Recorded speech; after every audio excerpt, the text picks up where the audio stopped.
You are the light in the darkness. You are the diamonds in the dust. You are the diamonds in the dust. Yeah, you are the diamonds in the dust.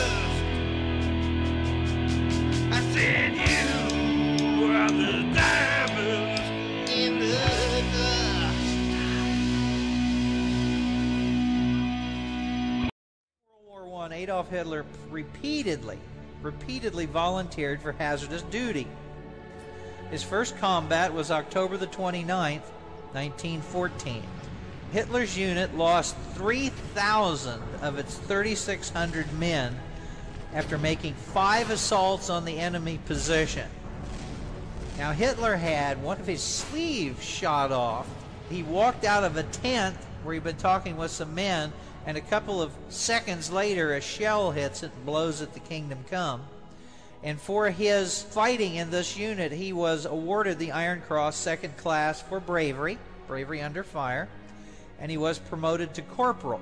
This is a well-deserved award. Later, he became a runner, which meant he moved messages from the rear to the front, and it's a very high mortality job, and he liked it. He always liked that job.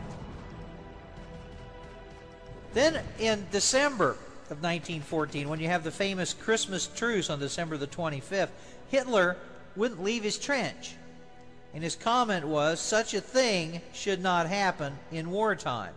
And then he told his buddies that participated that they were wrong to get involved. So, no fun while the war goes on. Those are your enemies.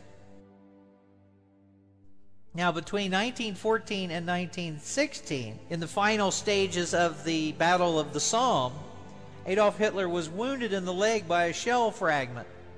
This sent him back to Germany to recover. And he's there for about 5 months. Hitler could have stayed back in Germany on light duty because of his wound, but demanded to be sent back to the front. So he's no shirker.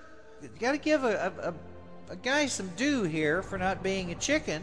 A lot of people, look for a way to get out of there. Then you have Hitler back again on trench duty, and then he shows up again during the, of course, German offensives. Now, during the Ludendorff offensives, he was armed with a pistol, and he captured 5 French soldiers. And for that, he received the Iron Cross First Class. And you didn't get those at any time in the war for free. You can't dismiss his decorations. He wins the Iron Cross Second Class in 1914, First Class in 1918, and then in mid-October he got another battlefield decoration.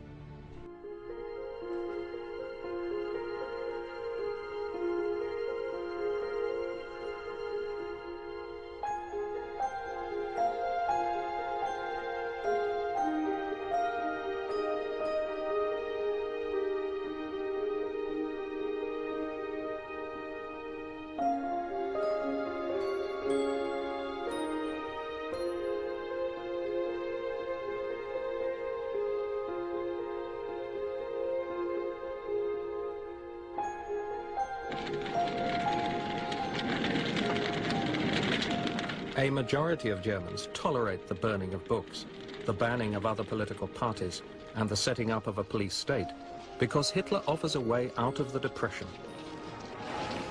If he's doing things which are not so good, which happened, then we said, well, you have to take the rough with the smooth. Dictatorship seemed to be the only way to get out of the mess. So I thought that was a good thing that they cut away all this nonsense and rather did something, really did something, and that's what Hitler did. He eliminated the crushing unemployment that Germany suffered. And he gave millions of people new confidence and indeed welfare. They were doing better, much better.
Und ich weiß, das kann nicht anders sein.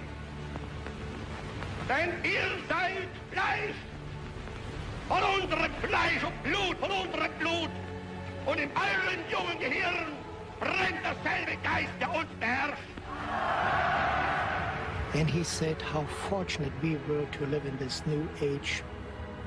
And he said, from now on you no longer have to fear any class distinction. You're all one.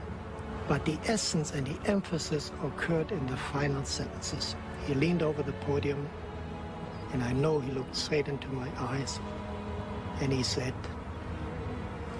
you, my boys, the young of Germany, live in a fortunate time because you are the standard bearers of the movement.